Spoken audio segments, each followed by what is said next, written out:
angat yung gamit para di mabaha. Ano ka? Kumilos ka na! Ayan na yung baha! Papalagi na lang pa tayong ganito tuwing umuulan. Akala ko ba may flood control na, pero bakit mas lalo tayong lumulubog sa baha? Ayun nga anak, baka kulang pa tayo sa pagbayad ng tax o kaya ganun. Hindi na kumilos ka na, baka libasin pa yung gamit natin. Nababash tayo. Lumipad tayo ng ibang bansa. Oh my God, really? Okay, wait. I want to bring my work to 1 million back. Ilan? Magpadala kayo ng helicopter, sabi niya sunduin tayo dito. Hindi ako dumaan sa baha. Baka magaya ako sa mga ampas lupang nagkakasakit ng leptospirosis. Me too! Oh my God! I don't want the baha. Ew. Anyways, Dad, where's my money? O, mag-budget ka ng 1M sa Paris para hindi ka na manghingi sa akin. Make it 1 billion, Dad. I want to buy something luxury bag and clothes. Kasi nasuot ko na to. Baka makita nila sa post ko na nag-uulit ako ng damit. I don't like that. Ito 5 billion. Buy whatever you want. Okay? Oh my God, Dad! Thank you for being my never-ending ATM machine. I love you. Pumasok na yung budget? Okay, give me 10 billion. I'll make it 15 billion for you, honey. Here. What's your next step? Naku-call out tayo. Yan, mauupa din yan. Papagawa ko ng ibang issue sa ibang department para lumihis yung issue nito. Tapos after nun, wala na.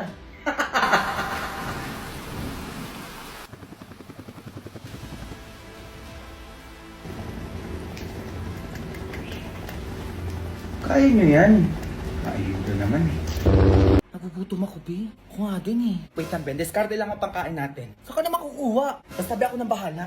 Sige, Ben, damihan mo ah. Anong oras na? Wala ka pa rin bata ka? A few moments later. Be, nagagubisa mo nakuha yan, ang dami. O, di ba, Be? Sabi ko sa'yo, akong bahala eh. May cookload pa, Be. Gagawa ka na ng to, ha? Sige lang, Be, kuha ka lang dyan. Ba't ka ito, Be? Ang daming langgam. Okay na yan, Be. Chill ka na makarte. Saan mo ba ito nakuha? Sa sementeryo, Be. Sa sementeryo, Be? Saan doon? Sa puntod mismo, Be. Eh, ginuha ko na yung iniwan nilang pagkain, eh. Sayang. Ay, nakaya palang init ng cookload. Uy, ang arte mo naman, Be. Hindi naman makakain ng kaluluwa yan, eh. Be, alay sa patay yun. Ba't mo kinuha? Sayang lang tanga kaysa naman hindi makain. Eh, mas okay pa pakainin yung buhay kaysa sa patay. Lakas ang trip mo, Be. Yun na yan lahat. Arte mo. Labi tumatawag si Mama. Uwi ka na tanga. Anong oras na kasi? Be, ikaw sumagot. Sabi mo magkasama tayo. No ba yan, Be? Pagalitan na naman ako ng nanay na eh. Hello po, tita. Hello! Magkasama na naman kayo? Pauwi mo na yan. Baka yan sinasabi ko sa'yo, pati ikaw tatamaan sa akin. Be, galit na galit yung nanay mo. Umuwi ka na. Yari ako, Be. A few moments later. Ma, halika ka dito. Anong oras na? Pinag-grocery kita. Ay, talaga na? Ano ba yan? Parang ang dami naman ata yan. Siyempre man nag-undas eh, kaya deserve mong ipag-grocery, oh. Happy ka naman na. Wala naman ako sinabing bilhan mo ko. Sige na, maayusin mo na yan. Grabe, ang dami talagang pinamili. Cute na ako, Ma. Ayun, teka lang. Bakit nilalanggan yung ibang pagkain dito? Tapos may kandila pa. Anong gagawin ko dito? Ay, mawala yan. Wag mo na lang pansinin yan. O tapos may sulat pa yung ibang pagkain dito.